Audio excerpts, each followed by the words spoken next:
త్వరలోనే జిల్లాల పర్యటనకు సీఎం రేవంత్. కాంగ్రెస్ సర్కార్పై మండిపడ్డ కేటీఆర్. ఇలాంటి టాప్ 10 తెలంగాణ వార్తలు ఇప్పుడు చూద్దాం. సీఎం రేవంత్ రెడ్డిపై తీవ్ర స్థాయిలో ఫైర్ అయ్యారు మాజీ మంత్రి కేటీఆర్. రేవంత్ రెగ్యులర్ సీఎం కాదు, రెన్యువల్ సీఎం అంటూ ఆరోపించారు. ఢిల్లీకి ముడుపులు చెల్లిస్తేనే రేవంత్ రెడ్డి సీఎంగా కొనసాగుతారని, లేకపోతే సీఎం కుర్చీ ఊడుతుందన్నారు. 420 హామీలతో అధికారంలోకి వచ్చిన CM Revanth Reddy GO number 17ను వెంటనే రద్దు చేయాలని డిమాండ్ చేశారు. తెలంగాణ సీఎం రేవంత్ రెడ్డి జిల్లాల పర్యటనకు సిద్ధమయ్యారు. జూన్ 1 నుంచి జిల్లాలో పర్యటించబోతున్నారు. ఎల్లుండి ఆదిలాబాద్ కు వెళ్లనున్న సీఎం అక్కడ 2వ విడత ఇందిరమ్మ ఇండ్లకు శ్రీకారం చుట్టనున్నారు. అనంతరం బహిరంగ సభలో పాల్గొంటారు. ఇక జూన్ 3న కోహెడాకు వెళ్లనున్న సీఎం అత్యాధునిక ఇంటిగ్రేటెడ్ మార్కెట్ నిర్మాణానికి శంకుస్థాపన చేయనున్నారు. ఇకపై వాతావరణంలో వచ్చే మార్పులను రైతులకు వాట్సాప్ రూపంలో అందజేస్తూ వారిని అలర్ట్ చేస్తామని మంత్రి తుమ్మల నాగేశ్వరరావు తెలిపారు.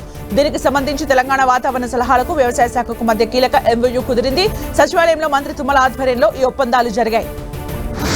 మంత్రి మాథా శిశు ఆసుపత్రిలో డాక్టర్ల కొరతపై స్థానిక మంత్రి కలెక్టర్పై ఆగ్రహం వ్యక్తం చేశారు. మాజీ ఎమ్మెల్యే పుట్ట మధు. పెద్దపల్లి జిల్లా మంథనిలోని ప్రభుత్వ మాతా శిశు హాస్పిటల్లో కొంతకాలంగా డాక్టర్ల కొరత ఉండటంతో గర్భిణీలు తీవ్ర ఇబ్బందులు ఎదుర్కొంటున్నారన్న సమాచారంతో పుట్ట మధు హాస్పిటల్ ని సందర్శించారు.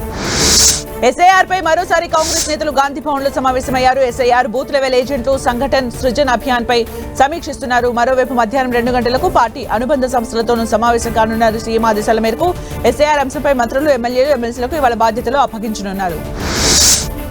రైతుల ఉచిత కరెంటుకు మీటర్లు పెడితే తమకు ఊరే దిక్కంటూ ఉరితాళ్లు పట్టుకుని నిరసన తెలిపారు. కేసీఆర్ హయాంలో రైతులకు 24 గంటల ఉచిత కరెంట్ ఇచ్చి ఆదుకున్నారని వివరించారు. కానీ నేటి కాంగ్రెస్ ప్రభుత్వం మాత్రం కేంద్ర ప్రభుత్వంతో కలిసి తెలంగాణ రైతుల వ్యవసాయ మోటార్లకు మీటర్లు పెట్టే ఒప్పందం చేసినట్టు అనుమానం వస్తుందన్నారు.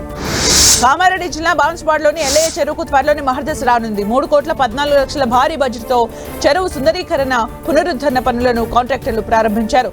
చెరువు కట్ట నిర్మాణం, వాకింగ్ ట్రాక్, ఇతర అభివృద్ధి పనులు చేపట్టనున్నారు. మరోవైపు నిధుల కొరతతో పనులు నత్తనడక సాగుతున్నాయని స్థానికులు ఆరోపిస్తున్నారు.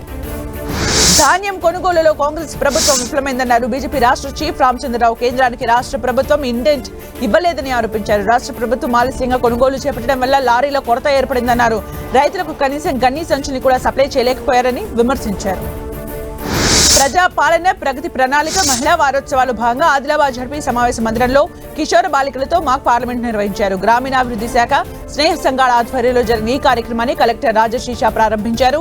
ఈ సభలో బాల్య వివాహాల నిర్మూలన, బాలికల విద్య ఆవశ్యకత వంటి కీలక అంశాలపై పార్లమెంటు నమూనాలో ప్రసంగించారు విద్యార్థినులు. ములుగు జిల్లా వెంకటాపురం భద్రాచలం రహదారిలోని రాళ్లవాగు వంతెన వద్ద బ్లాక్ కు ముప్పు పొంచి ఉంది. ఈ బ్రిడ్జ్ గడ్డర్లు ధ్వంసమై ప్రమాద ఘంటికలను మోగిస్తున్నాయి. 6 నెలల క్రితమే ఓ బ్లాక్ కుంగిపోవడంతో పునరుద్ధరణ చేపట్టగా ప్రస్తుతం మిగతా నిర్మాణం సైతం ఏ క్షణంలో కూలుతుందో తెలియని పరిస్థితి నెలకొందని స్థానిక ప్రజలు భయాందోళన వ్యక్తం చేస్తున్నారు.